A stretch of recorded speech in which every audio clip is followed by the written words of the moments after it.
오늘 우리에게 주시는 하나님의 말씀입니다. 창세기 11장입니다. 창세기 11장 1절부터 9절까지를 한 절씩 교독하겠습니다. 창세기 11장 1절에서 9절입니다.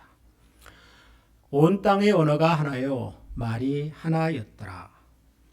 이에 그들이 동방으로 옮기다가 시날 평지를 만나 거기 거려 서로 말하되 자 벽돌을 만들어 견고히 굽자 하고 이에 벽돌로 돌을 대신하여 역청으로 진흙을 대신하고 또 말하되 자 성읍과 탑을 건설하여 그 탑 꼭대기를 하늘에 닿게 하여 우리 이름을 내고 온 지면에 흩어짐을 면하자 하였다.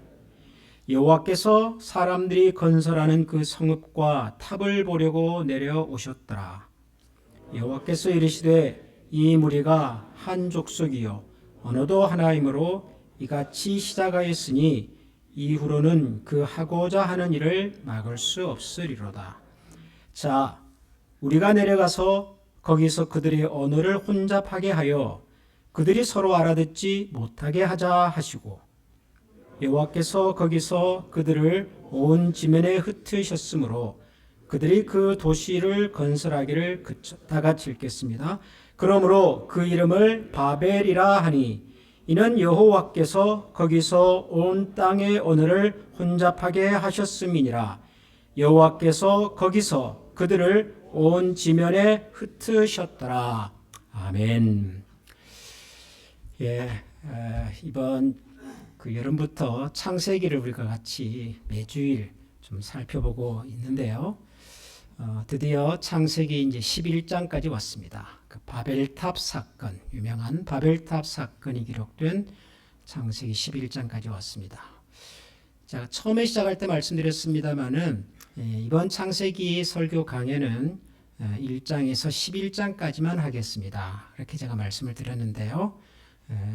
오늘과 내일 두 번에 걸쳐서 이제 11장까지를 하고 나머지 12장부터는 나중에 하겠습니다. 언제가 될지는 모르겠지만 12장부터는 나중에 다시 준비를 해서 하겠습니다.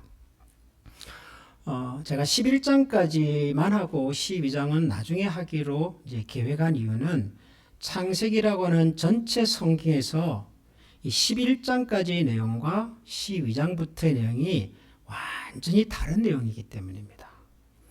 우리는 평소에 창세기를 그냥 1장부터 끝까지 쭉 읽어보면 딱히 11장에서 12장으로 넘어갈 때 무슨 특별한 변화나 이런 것들을 이렇게 발견하기가 쉽지가 않습니다만은 그러나 창세기를 입체적으로 보면 11장까지의 내용과 그리고 12장부터 펼쳐지는 내용은 완전히 다릅니다. 가장 큰 특징은 1장부터 11장까지는 온 세상과 온 인류를 대상으로 하는 내용들입니다. 에덴 동산도 그렇고 그리고 노아 홍수 사건도 그렇고 또 오늘 우리가 생각해 보려고 하는 이 바벨탑 사건까지 여기까지는 온 세상과 온 인류를 대상으로 하는 하나님의 말씀이고 하나님의 행동이십니다. 12장으로 이제 넘어가잖아요. 그러면 그때부터는 아브라함이라고 하는 한 인물이 등장을 합니다. 아브라함은 이스라엘 민족의 시작이다, 조상이다, 그렇게 알려진 인물입니다. 그 말은 창세기 12장부터는 이제 우리가 그렇게 많이 들었던 이스라엘이라고 하는 하나의 민족, 이스라엘이라고 하는 하나의 역사가 시작이 되는 겁니다. 거기서부터는. 그래서 이 표현이 정확한지는 모르겠습니다만은 우리 같은 이제 태어나면서부터 유대인이 아닌 사람의 입장에서 보면 12장부터는 사실 우리하고 직접 관련 있는 이야기는 아닌 거예요. 그건 유대인들의 역사죠. 따지고 보면. 근데 우리는 그럼 어디에 있냐? 우리는 그 이전 세대에 속했던 사람이지요. 노아의 세 아들 누구죠? 셈, 함, 야벳. 이 세 아들이 실질적으로 홍수 이후 인류의 조상이란 말입니다. 아마 우리 한국 사람은, 우리 동양 사람은 셈, 함, 야벳 이 세 어른의 어느 한 부분에 뿌리가 있을 거라고요. 우리는 적어도 아브라함의 계열은 아닌 거예요. 그러니까 이 창세기 11장과 12장으로 넘어가는 이 사건은 하나님의 구원의 역사에서도 그렇고 또 우리가 성경을 읽어갈 때도 굉장히 중요한 터닝 포인트입니다. 그래서 성경을 공부하시는 분들은 창세기 1장부터 11장까지를 이렇게 부릅니다. 원역사. 온 인류, 이 세상을 살아온 모든 사람들이 공통적으로 기억하고 그리고 살펴야 하는 우리의 뿌리. 우리 12장부터는 이스라엘이라고 하는 하나의 민족, 하나님께서 특별하게 불러내신 한 민족과 관련된 하나님의 구속의 역사, 그렇게 보거든요. 그런 의미에서 오늘 우리가 생각해 보려고 하는 이 바벨탑 사건은 소위 그 원역사, 온 세상과 온 인류를 대상으로 하는 하나님의 말씀과 하나님의 행동에 있어서의 마지막 사건인 겁니다. 이 바벨탑 사건 이후에는 이제는 아브라함이 등장을 하고 아브라함의 자녀들 얘기가 등장을 하고 그리고 우리가 아는 출애굽기 뭐 이런 얘기들로 쭉 이어질 거라고요. 바벨탑은 전체 인류와 온 세상을 향한 하나님께서 우리에게 남겨주신 마지막 사건인 거죠. 바벨탑. 그만큼 중요합니다. 바벨탑 사건 때문에 이제 창세기 12장이 등장하는 거거든요. 바벨탑 사건 때문에 이제 하나님께서 아브라함이라고 하는 한 사람을 선택하고 부르시기로 작정하시는 거거든요. 그러니까 이 바벨탑 사건은 우리가 생각하는 것보다는 성경에서 차지하는 비중과 역할과 의미가 굉장히 깊고 굉장히 크다. 그렇게 이해할 수 있습니다. 목사님들이 설교할 때 다 중요하다고 얘기하니까 하나도 안 중요한 게 어디 있겠습니까? 많은 적어도 성경의 역사와 하나님께서 이 창세기 말씀을 통해서 우리에게 뭔가를 전달하시는 그 관점에서 본다면 이 바벨탑 사건은 굉장히 중요한 사건인 겁니다. 그럼 바벨탑 사건이 왜 중요할까요? 여러분들은 바벨탑 사건을 읽을 때마다 어떤 생각을 하시면서 읽으십니까? 하나님은 왜 이런 일들을 우리에게 남겨주셨을까요? 많은 분들이 창세기 1장부터 11장에 나오는 소위 원역사에 나오는 내용들은 무슨 전설이나 동화나 그런 개념으로 많이들 생각을 하세요. 아담과 하와 얘기도 그렇고 노아 홍수 얘기도 그렇고 그리고 바벨탑 사건도 그럴 겁니다. 우선 제일 먼저 그런 질문부터 하세요. 예수를 믿는 분이든 안 믿는 분이든 간에 바벨탑 사건 얘기를 하면은 제일 첫 번째 질문이 바벨탑 진짜 있었어? 바벨탑이 진짜로 있었을까? 라는 질문부터 합니다. 역사적 사실인가? 이런 것 질문부터 해요. 아마 여러분들뿐만 아니라 주변에 하나님 믿지 않는 일반적인 분들과 성경에 대한 얘기를 하다가 바벨탑 얘기를 하면 제일 먼저 그런 질문을 할 거예요. 그거 어디 있는데 어디? 누가 봤어? 그런 질문 아마 많이 할 겁니다. 근데 재밌는 것은 역사적으로 바벨탑의 흔적들을 고고학적으로 찾아내려는 그런 노력들이 굉장히 많습니다. 지금도 있고요. 지금도 있고. 우리는 고고학적인 발견의 그 현장이 실제로 성경의 바벨탑인지는 알 수 없으나 그 흔적을 역으로 추적해 볼 수 있는 그런 자료와 그런 발견들은 꽤 많이 있습니다.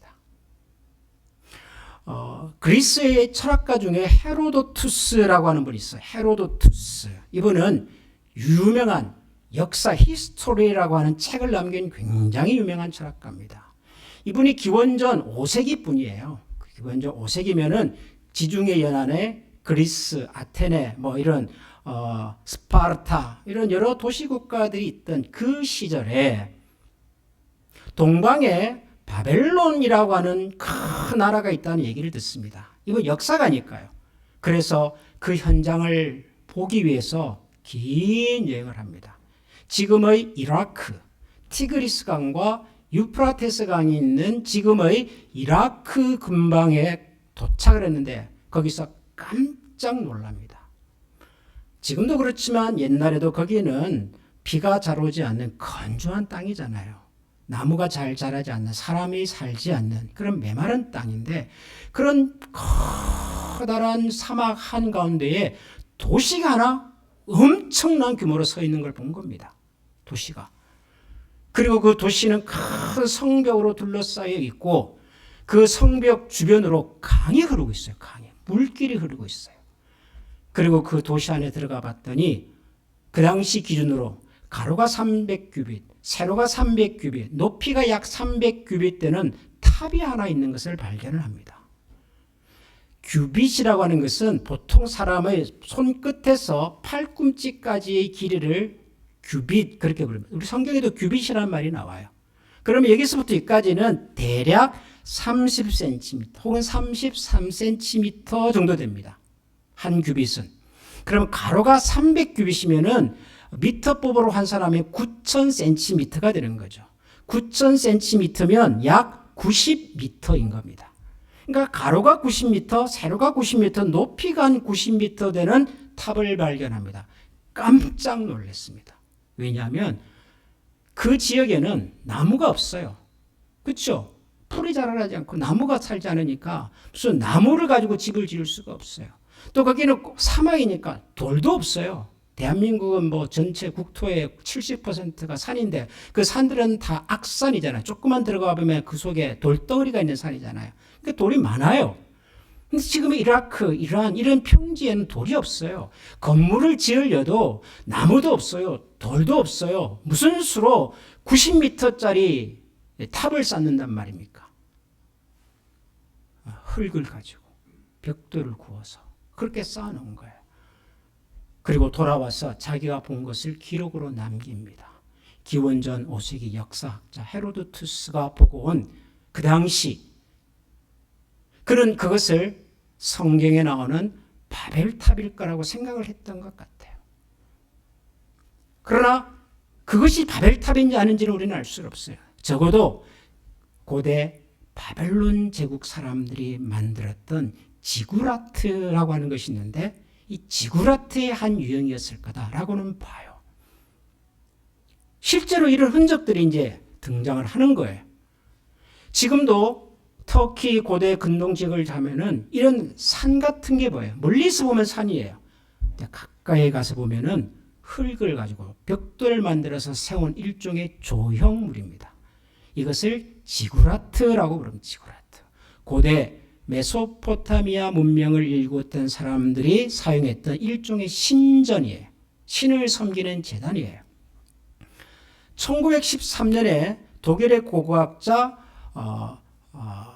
로베르트라고 하는 분이 이 지역을 여행을 하다가 그 동네 사람들이 땅에서 자꾸 뭔가를 갖고 와가지고 자기 집에서 막 이렇게 담을 쌓고 하는 것을 봐요. 가만 보니까 벽돌이에요, 벽돌. 어떤 곳에 자꾸 벽돌을 키워가지고 자기 집에 쌓는 걸 봐요. 그래서 찾아가서 좀 더 관찰을 했더니 이런 땅 모양이 발견이 됩니다. 그 다음 사진 보여주시겠어요? 하늘에서 보면 이런 사각형 모양 그리고 앞쪽으로는 손잡이 같은 게 하나 있어요. 좀 더 가까이에서 내려가서 보니까 이런 모양의 땅이었어요. 고대 누군가가 건물을 지었던 흔적인 거죠. 그런데 이 규모를 대충 측량을 해보니까 가로, 세로가 약 90m쯤 되는 거예요. 90m. 그래서 로베르트는 아마도 이 흔적이 헤로도투스가 보고 왔다는 바로 그 바벨탑의 흔적일지도 모르겠다. 그렇게 학계에 보고를 하기도 합니다. 그런데 저는 오늘 여러분들에게 뭐 바벨탑의 흔적이 어떻고 고고학적 발견이 어떻고 그런 얘기를 여러분들에게 드리려고 하는 건 아니에요. 많은 분들이 바벨탑 얘기를 하면은 하도 무슨 전설 얘기라고 그러고 무슨 옛날 이야기처럼 듣고 그러니까 사실 성경이 말하는 많은 흔적들이 지금도 곳곳에 숨겨져 있기도 하다는 사실을 우선 얘기를 하고 더 중요한 것. 그럼 이 도대체 뭐냐 하는 거예요. 이 바벨탑 사건이 무슨 의미냐 하는 거예요. 왜 하나님이 이런 일을 우리에게 가르쳐 주시냐 하는 거예요. 바벨탑. 우선 여러분 성경의 내용을 같이 한번 살펴보겠습니다. 자, 오늘 창세기 11장 1절 한번 읽어보겠습니다. 온 땅의 언어가 하나요 말이 하나였더라. 이에 그들이 동방으로 옮기다가 신할 평지를 만나 거기 거류하며 서로 말하되 자 벽돌을 만들어 견고히 굽자 하고 이에 벽돌로 돌을 대신하여 역청으로 진흙을 대신하고 또 말하되 자 성읍과 탑을 건설하여 그 탑 꼭대기를 하늘에 닿게 하여 우리 이름을 내고 온 지면에 흩어짐을 면하자 하였더니. 바벨탑 이야기에 대한 설명입니다. 도입입니다. 바벨탑이 등장하게 된 배경에 관한 이야기입니다. 온 땅의 언어가 하나요 말이 하나였더니 그 당시 사는 사람들이 아마 하나의 언어로 소통하던 시절이었던 것 같아요. 이에 그들이 동방으로 옮기다가 동쪽으로 옮겨가다가 신할 평지를 만나 거기 거류하였다. 신할이라고 하는 이름의 땅에 도착을 해서 거기 정착했다. 그런 말입니다. 신할이라고 하는 말은 두 개의 강 사이 이런 뜻입니다. 신할, 두 개의 강 사이. 이 지역 이름을 잘 들여다보면 그 속에는 역사도 있고요. 그리고 문화적인 배경도 있습니다. 여러분 한국 경기도에 가면 양수리라고 하는 것이 있습니다. 양수리. 들어보셨어요? 양수리. 왜 거기가 양수리일까요? 리는 군, 면, 동리 할 때 리이고 그죠? 왜 그 동네가 양수리일까요? 양수가 무슨 말일까요? 양, 두 개, 수, 물, 두 개의 물이 만난다. 그런 뜻이에요. 두 개의 물이 뭔데요? 어느 물과 어느 물이 만날까 여기는? 북한강과 남한강이 거기서 만나는 겁니다. 그래서 양수리에 가면 두물머리라고 부르는 동네가 있어요. 두물머리. 그러면 이해가 되시죠? 두 개의 물이 만나는 머리 모양 이거예요. 그게 양수리예요. 얼마나 쉽습니까? 우리 조상들이 참 지혜로운 사람들이에요. 그러니까 딱 들으면 알아요. 아, 여기가 두 개의 강이 만나는 곳이구나. 신할이라고 하는 이름이 그래요. 두 개의 강 사이 그런 말이에요. 신할. 고대 문명 국가 중에 메소포타미아라고 하는 문명이 있어요. 들어보셨죠? 옛날에 우리 초등학교 다닐 때 이집트 문명, 메소포타미아 문명, 황하 문명, 인더스 문명 이게 뭐죠? 세계 4대 문명 아닙니까? 메소포타미아 여기가 지금 이란 이라크거든요. 메소포타미아라는 말도 두 개의 강 사이 그런 뜻이에요. 그러니까 신할이 메소포타미아인 거죠. 메소포타미아가 어디예요? 지금의 이라크예요. 이라크에 가면 두 개의 유명한 강이 있어요. 그 강 이름이 티그리스 강, 유프라테스 강인 거죠. 아, 이 두 강 사이에 사람들이 도착을 했구나 하는 것을 알 수 있어요. 신할. 자, 이 도착을 해서 뭘 해요? 3절을 보면 서로 말하되 자 벽돌을 만들어 견고히 굽자 하고 이에 벽돌로 돌을 대신하여 역청으로 진흙을 대신하고 먼저 뭘 만들어요? 벽돌을 만들기 시작했다 그러잖아요. 왜 벽돌을 만들어요? 여기 보면 뭐라 그래요? 돌이 없어서. 그러니까 뭔가 건물을 지어야 되겠는데 탑을 쌓아야 되겠는데 돌이 없으니까 나무가 없으니까 어떻게 해요? 흙을 가지고 벽돌을 구워서 이제 집을 짓기 시작했다 그 말이에요. 벽돌과 벽돌은 서로 얹어 놓는다고 그대로 있는 건 아니잖아요. 그 사이를 뭔가를 붙여야 될 거 아니에요. 그래서 뭘 써요? 역청을 썼다는. 역청이 뭡니까? 아스팔트. 이해가 되시죠? 이라크 전 세계에서 석유가 제일 많이 나는 동네 중에 하나잖아요. 그래 땅 조금만 파면 아마도 그 당시에도 오일이 나왔을 거고 그런 것들 어딘가에 굳어서 아스팔트 모양으로 있었을 거란 말이죠. 그런 것들을 벽돌과 벽돌 사이에 붙여버리면 뭐가 되죠? 이제는 방수가 되고 방풍이 되고 견고하게 세워질 수 있는 건축 구조물이 되는 거죠. 그래서 벽돌을 굽기 시작을 했고 역청을 가지고 이제 건물을 짓기 시작했다. 그런 얘기입니다. 그래서 4절에 보면 또 말해야 돼. 자, 성읍과 탑을 건설하여 그 탑 꼭대기를 하늘에 닿게 하여 우리 이름을 내고 온 지면에 흩어짐을 면하자 하였더니 나오잖아요. 벽돌을 만들어서 뭘 해요? 성을 쌓고 또 뭐를 해요? 탑을 쌓기 시작했다. 그래요. 아, 이 사람들이 지금의 티그리스 유프라테스 강 언저리 어딘가에 도착을 해서 벽돌을 구워가지고 성을 쌓고 집을 짓고 탑을 쌓기 시작했구나 하는 것에 대한 설명인 겁니다. 이까지 이해가 되시죠? 자, 그런데 자, 방금 우리가 읽었던 1절에서 5절까지 사이에서 여러분 생각에 가장 중요한 표현이라고 그럴까요? 가장 중요한 내용. 지금 이 바벨탑 사건을 우리가 이해하기 위해서 가장 주목해 보아야 할 표현이 무엇일 것 같습니까? 1절에서 5절, 방금 우리가 읽었던 내용 중에서. 말과 언어가 하나였던 사람들이 동쪽으로 옮겨가다가 시나라는 곳에 머물러 가지고는 벽돌을 구워 가지고 그 벽돌을 가지고 성과 탑을 쌓기 시작했다더라. 이까지잖아요. 자, 이까지 내용 중에서 여러분 생각에 가장 주목해 보아야 할 표현이 무엇일 것 같습니까?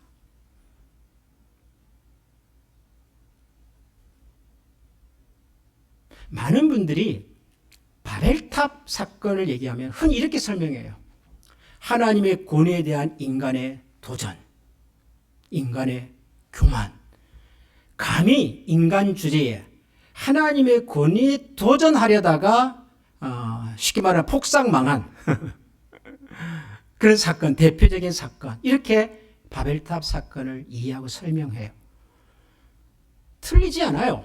맞아요. 그 설명이 틀리잖아요. 그런데 하나님의 권위에 도전했다. 그게 뭐냔 말이에요.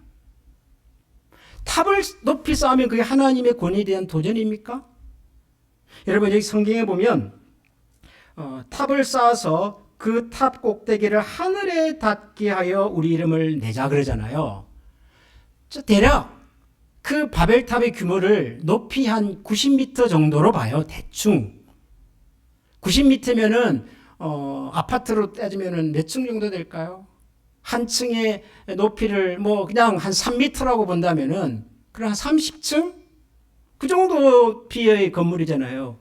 그걸로 무슨 하늘을 닿아요? 하늘을 그걸로 롯데타워도 하늘에 못 닿는데요. 예. 그런데 이것은 단순히 우리 눈에 보이는 높이에 대한 얘기가 아니란 말이에요. 꼭대기를 하늘에 닿게 하자. 이게 무슨 말일 것 같아요, 여러분? 옛날 사람들에게 하늘은 뭐예요? 성경에서 하늘은 어떤 곳이죠? 그것은 하나님이 계시는 곳이란 말이에요. 하나님의 통치, 하나님의 능력, 하나님의 위엄, 이런 것들을 얘기할 때 성경은 항상 하늘이라고 하는 표현을 쓴단 말이에요.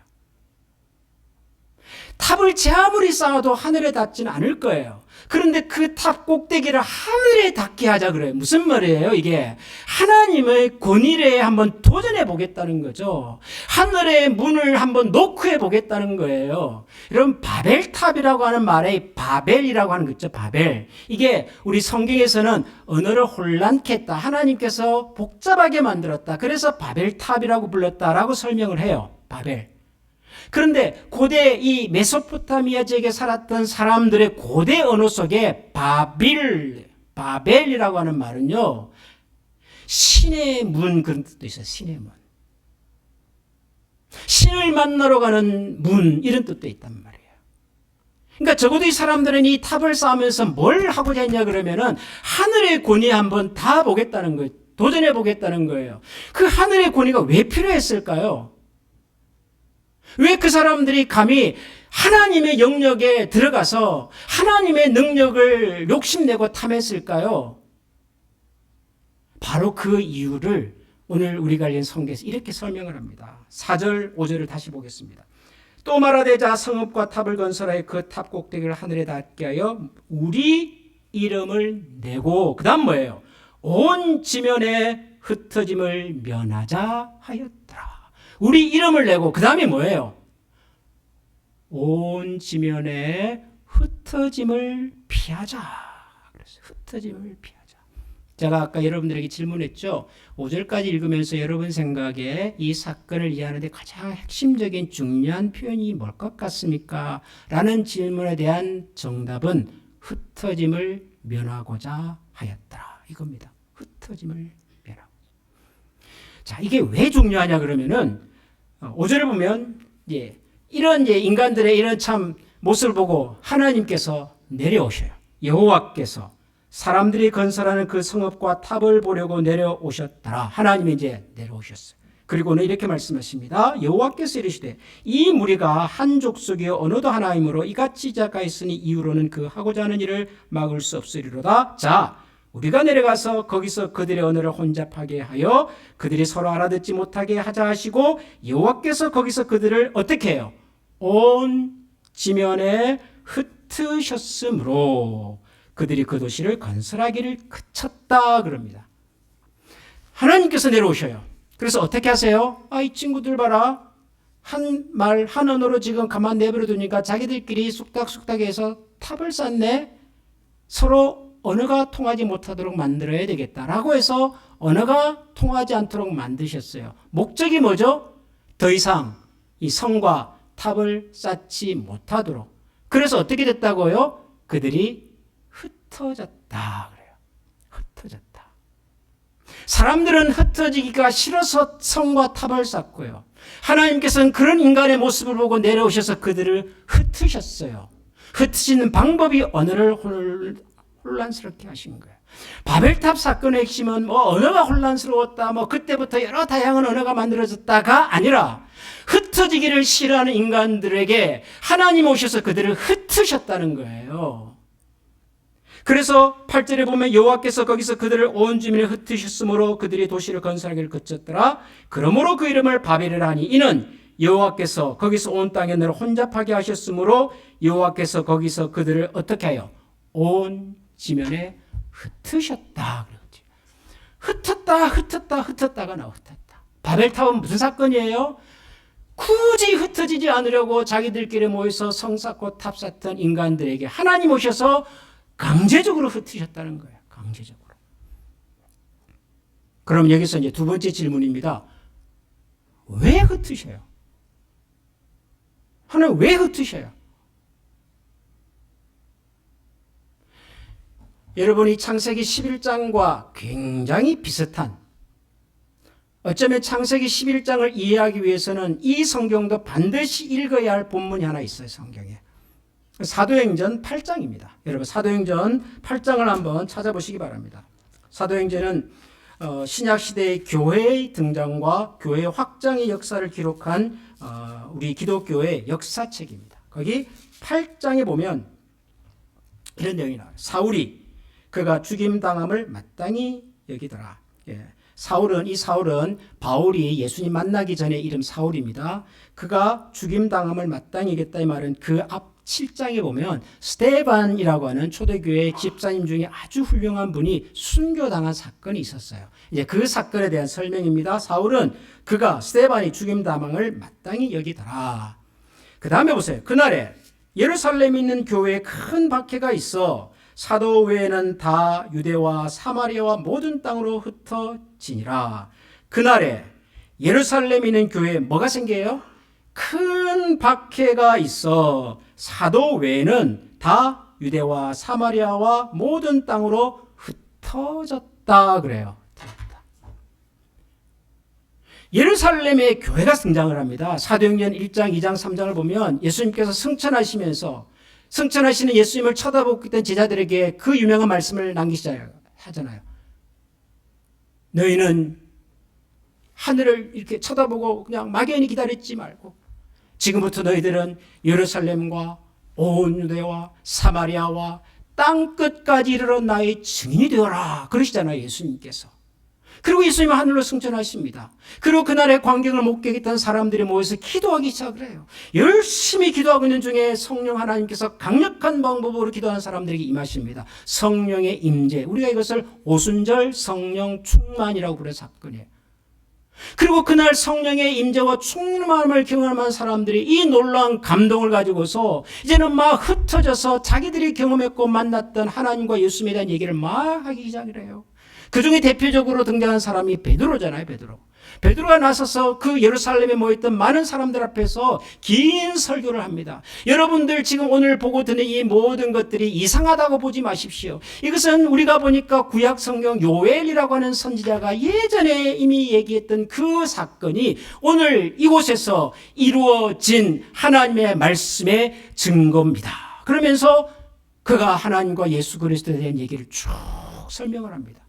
그래서 그 예루살렘에 여행 왔던 수많은 사람들이, 그 사람들 중에는 예루살렘 사람도 있고 그 주변에 있었던 다른 나라 사람도 있고 심지어는 저 아프리카, 이집트, 이디오피아 같은 그런 먼 지역에서도 온 사람들이 있었는데 그들이 그날 그 베드로의 설교를 듣고 마음에 찔림을 받고 감동을 받아서 하나님께로 나옵니다. 회개합니다.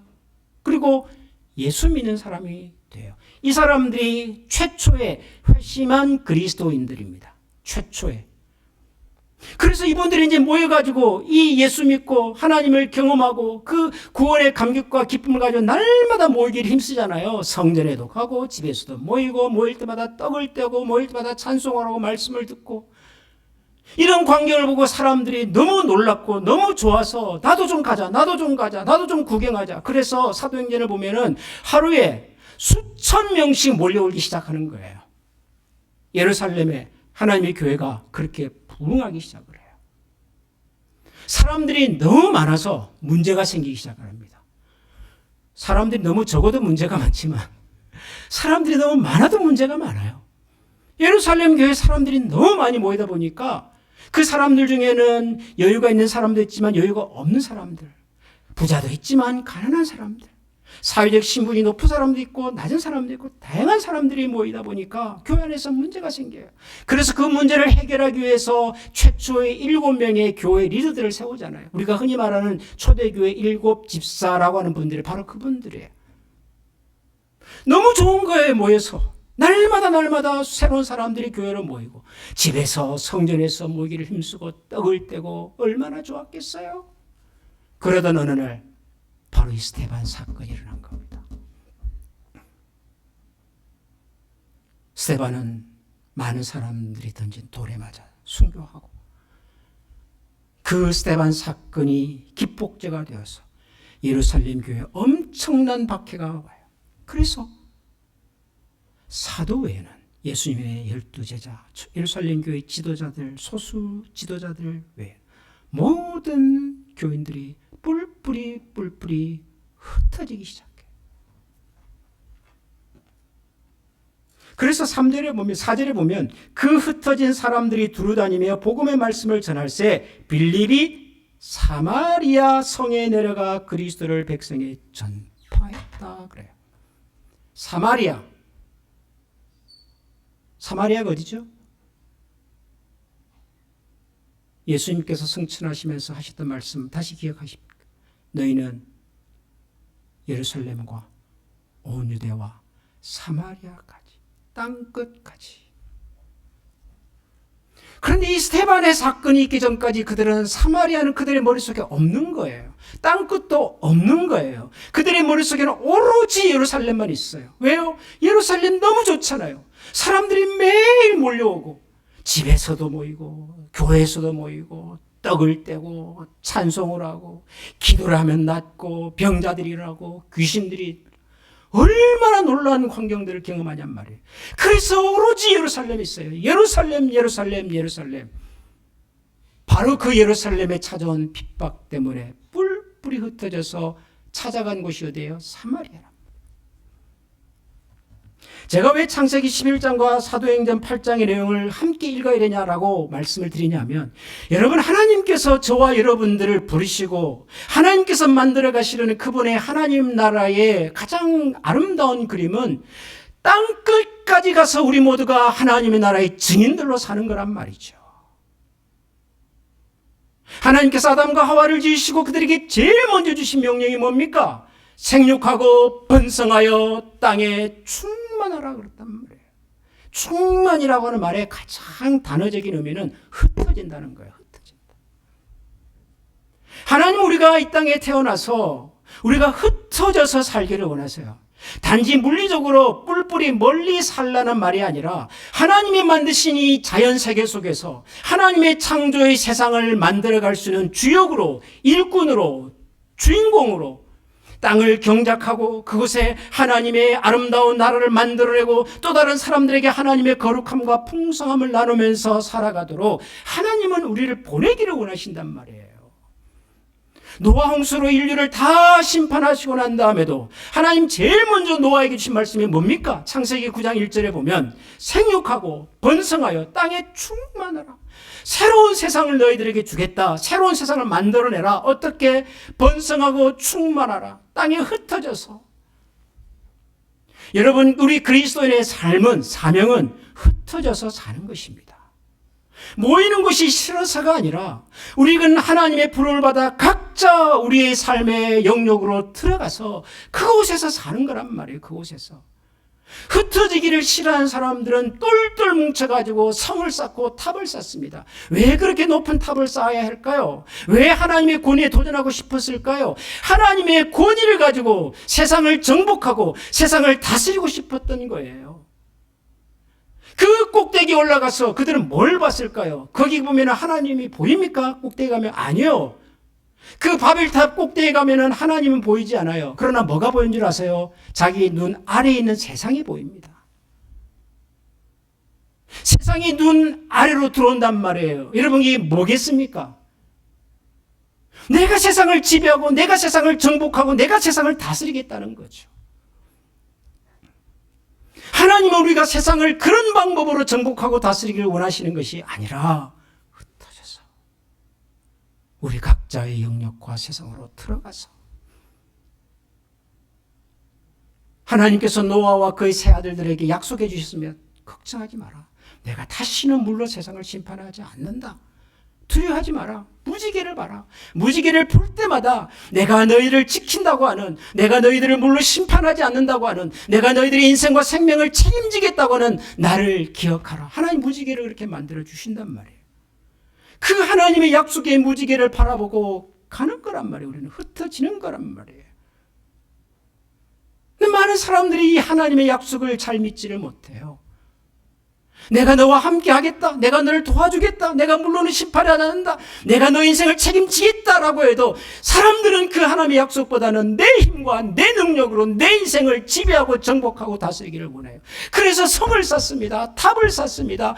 높이 올라가려고 그래요. 세상을 내 눈 아래에 두고 살려고 그래요. 그것이 지금 우리가 경험하는 일상의 불행의 가장 근본적인 뿌리인 것 같아요.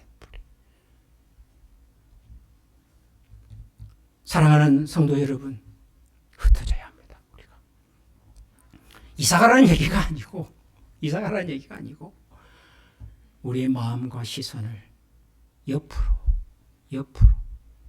자꾸 하늘 꼭대기로만 올라가려고 하지 말고 옆으로 흩어보고 살피고 살아야 합니다. 저는 요즘 가끔 제 인생의 산막을 어떻게 살아야 될까 그런 상상을 합니다. 저는 제 인생을 1막, 2막, 3막으로 나누어서 살아가고 있는데 1막은 제가 목사가 되기 전까지 철없이 살았던 천방지축으로 살았던 그렇지만 생각해보면 참 재미있었던 제 인생 1막. 그러다가 어느 순간 제가 목회자가 되어서 목사로서 살아온 인생이 제 인생 2막. 그리고 언젠가 제가 이제 목사로서의 옷을 벗을 날이 있겠죠. 그때부터는 제 인생의 3막이 시작되겠다. 저는 그렇게 생각을 합니다. 다행히도 요즘 수명이 늘어가지고 옷을 벗어도 최소한 20년 이상은 더 살겠다더라고요. 20년이면 긴 시간 아닙니까? 20년을 그냥 맨날 그냥 이렇게 어디 가서 장기나 두고 우리가 그렇게 살 수는 없잖아요. 내 인생의 3막을 준비하면서 살아야 되겠다. 그런 생각을 해요. 제 인생의 산막의 키워드는요. 옆을 돌아보면서 사는 겁니다. 옆을 돌아보면서. 제가 목회자로서 저와 여러분들에게 가장 많이 했던 이야기는 주로 아마 위를 바라보면서 하나님을 바라보면서 막 그렇게 살자라고 얘기를 했을 것 같아요. 하나님과의 만남, 교제, 그분으로 인한 거룩한 충만함, 이런 얘기 많이 했을 것 같아요. 뭐 그 정도 했으면 충분하다고 저는 생각하는 거죠. 그 정도 얘기했으면 한 3, 40년 정도 그 정도 얘기했으면 이제 할 만큼 했다, 그런 얘기는. 이제는 하늘로부터 받은 은혜와 사랑을 가지고 주변을 돌아보며 살아야 되겠다.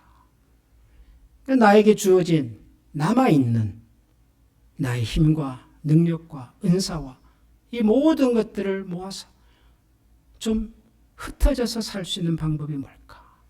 그런 생각을 저는 합니다. 사랑하는 우리 한미 가족 여러분, 여러분 인생의 챕터 2든지 챕터 3든지 하나님께서 이미 우리에게 주신 많은 은혜와 사랑의 감격과 감동과 경험을 가지고 흩어지도록 노력하십시다. 마음을 옆으로 나누도록 노력하십시다.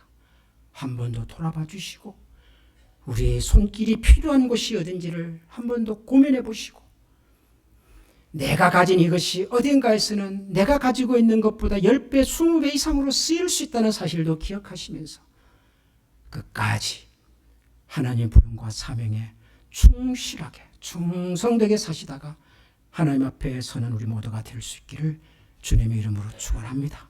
기도하십시다. 여러분 이 시간 같이 한번 기도하십시다. 우리가 모여서 함께 예배하고 찬양하며 기도하는 것이 얼마나 좋습니까? 그러나 마냥 이곳에 모여서 우리끼리 즐기는 것이 그것이 하나님의 목적과 소원이 아니라 이곳에서 누렸고 경험했던 이 하나님 나라의 소망과 감격과 세상을 향한 에너지와 이 기쁨을 가지고 우리는 흩어지는 것입니다. 우리를 보내시는 곳, 우리를 부르시는 곳, 우리를 필요로 하는 곳이 어딘지 좌우를 살펴보고 우리의 손을 한번 내밀어 보고 그래서 하나님의 창조가 하나님의 아름다운 나라가 우리의 작은 헌신과 순종을 통해서 이루어질 수 있도록 오늘도 하나님의 은혜와 도우심을 구하면 좋겠습니다. 우리 이런 마음으로 이 시간에 같이 한번 기도하겠습니다. 기도합니다. 하나님 감사합니다. 하나님 아버지, 하나님 아버지, 하나님 우리의 마음의 중심을 주님을 높이는 자리 하나님 저희를 세워주시고 마음의 소원과 마음의 기쁨을 살려주시고 어떻게 해야 하나님 아버지의 마음을 주시옵소서. 어떻게 해야 우리가 주님의 거룩하심을 느낄 수 있습니까? 하나님 오늘도 저희들을 세워주시고 오늘도 저희들을 감사해 주시고 오늘도 저희들을 붙들어 주시게 그 하나님의 거룩하심을 우리 시간 다 같이 찬양하겠습니다.